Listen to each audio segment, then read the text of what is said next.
which is probably one of the coolest bikes I've ever had in my life. I'm back.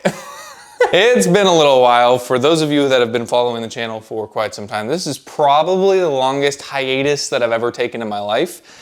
But hopefully now that things have settled down, we're gonna get to a point where I can post more consistently. Now, I can't promise that it's gonna be every week, but I'm gonna try to at least put a video out like every month to every month. We'll just see how it goes. A lot has changed. I'm just gonna update you guys basically on what's happened in life and why I was gone for a while. One, we have a different bike. Looks the same, but it's different. Let's start off at the beginning. I started a company for marketing that required me to edit. I'm gonna sit you guys down.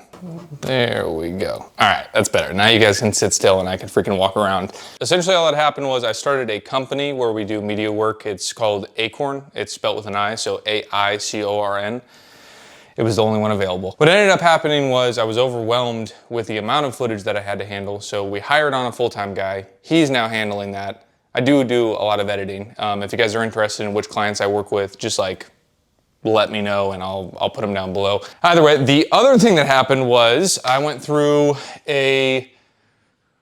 let's just run through all the bikes that I've gone through. That'll actually help you guys out a lot on catching up to where we're at right now. So I had a Yamaha Bolt. It was a 2014, fully built, really nice. You guys remember that. For those of you that are new, just go back and watch other videos. It was the whole shebang. Besides the engine being built, everything was done on it. It was really nice. But I got rid of that bike, and the way I got rid of it was I traded it for a 2012 Police Road King, which was a little bit out of my area. Definitely really risky in my mind because my bike was working great and that one was working all right. But my wife and I drove all the way down to Miami, got the Road King, got on it, did the trade, and rode it all the way back up 4 hours as my crescenting ride on the bike. So it was definitely an ordeal, but it was fun. But I built that bike. While I had it, I bought a Sportster that was terribly ugly. It was like an old lady that owned it, had bedazzles all over it. I'll throw up pictures here, you guys can see all the bikes. So I have the Sportster and the Road King, and then while I have the Sportster still, I sell the Road King. Road King's gone. I buy a blue Dyna, so now I have a Sportster and a Dyna. Then I sold the Sportster, and then I sold the Dyna, and then I bought a truck and this bike right here, which is probably one of the coolest bikes I've ever had in my life. But before we move on and show you the bike, I do want to know if you guys even want to see videos. I have a ton of shorter videos on all of those builds. Like the Sportster build, I try to take a lot of videos. The Road King, I think I took a lot of videos. That blue Dyna, I didn't really do much to it, so I didn't really take a lot of videos. You guys be the judge of that. Without further ado, let's look at this FXDX. So this is my 2000 FXDX. This thing is freaking amazing. It's definitely shown me that Harleys are a little bit less reliable than Yamaha Bolts, but it's been a learning experience nevertheless. Let's just run through parts real quick, and then in a later video, I'll do a full breakdown on everything that I had to do to build this bike. It's been labor intensive, let's just say that. But let's get into it. So the engine is either a 103 or a 95 inch kit. Without us opening up the heads, we'll really never know, but it feels as though it has a little bit of power in it. The 103 Road King that I got rid of that I just mentioned, that was slow compared to this bike. This is the fastest bike I've ever ridden. It is so torquey. So it's got a 95 or a 103 in it. It's CNC ported. It's got compression relief valves on the other side.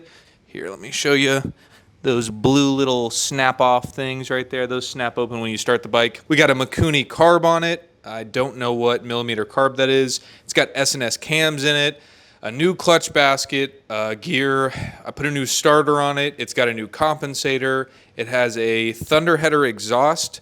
It's got a Serini/Stores front end. I didn't hear from that, or I hadn't heard about that brand before having this bike, and they still exist, and this front end is like $4,000 or $5,000. So I'm really happy to have this. It came on the bike. Had to do a lot of work to make it look like this, but I'm really happy with how it turned out. Up at the top, we've got FoxFab Moto risers. If you guys have not heard about this company, I have been extremely impressed with the durability on this. I've crashed this bike with these risers on here, bent the bars, and had to replace the bars and do internal wiring, but those risers held strong. And speaking of crashing, I also have a crash bar from them, which was not on the bike when I crashed it, so now it's on there now. It saved the bike on the other side. Really stoked about those parts, really stoked about that company. If you guys have not heard about them, I'd definitely go check them out. Moving on the bars, we've got Speed Kings bars. These are mid-rise bars. It's not focusing, doesn't matter. On the levers, we have one finger levers on this side for the clutch, and then we got it on the brake. I've got a, this doesn't matter, but after I crashed, I broke my brake reservoir. It exploded. So I got a 2000, I believe, V-Rod front end brake, and it's basically the same thing. And then metal throttle tube, normal stuff like that.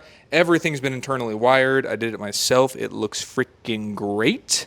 Looks really nice. I got a new eyebrow mount for this because when I crashed, I broke mine. It's got legends on the back, a saddleman for the seat, lay down flat license plate, and tail light. The sissy bar that comes with the FXDX, but I only had that on because Haley was riding the back of it. There's other stuff that I'm forgetting. Either way, regardless, the bike is freaking nuts. It rips. I have been beyond impressed with how quick this thing is. In second gear, if I'm not careful, if I dump that clutch at all, even just slightly on the go, it will pick up in second gear easy. So really impressed with this bike. Very excited to make more videos on it. Very excited to take you guys on some trips on it.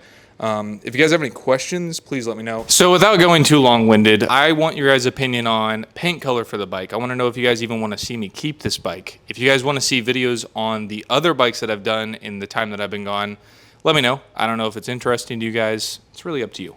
But I really want to thank you guys for waiting this long, being patient with me, and for all the people who have personally reached out to me on my personal channel and on the Tardy Productions channel, encouraging me to make more videos and how they miss videos. I really appreciate you guys, because I never thought I'd be like an internet person, but I might be. I can't thank you guys enough for caring about what we do on this channel and caring to see more videos. I don't know what you care about, but we're here. I'm Aaron. This is Tardy Productions. I'll see you guys next week.